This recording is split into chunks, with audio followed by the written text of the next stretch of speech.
My dear students, তোমাদের আজ geography থেকে একটি প্রশ্নের আমি উত্তর দেব। প্রশ্নটি হলো, আবহাওয়া কি? না, আবহাওয়া হলো কোনো একটি নির্দিষ্ট স্থানের উষ্ণতা, আর্দ্রতা, বায়ু প্রবাহ প্রভৃতি যেসব অবস্থাগুলো দেখতে পাওয়া যায় তাকে আমরা একসঙ্গে কি বলবো?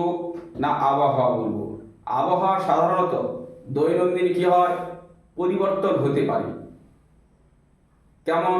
সকালে মেঘাচ্ছন্ন আকাশ, আবার দেখবে বিকেলের দিকে মেঘমুক্ত আকাশ। তাহলে কি হলো?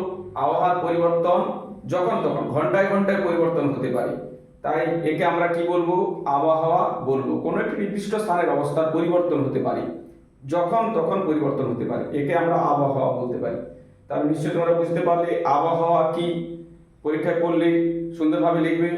আর যদি বুঝতে না পারো তাহলে তোমরা কমেন্ট করবে। আর যদি বুঝতে পারো তাহলে চ্যানেলটা ফলো দিয়ে সাবস্ক্রাইব করে পাশে থাকবে পরের প্রশ্নের উত্তর পাওয়ার জন্য।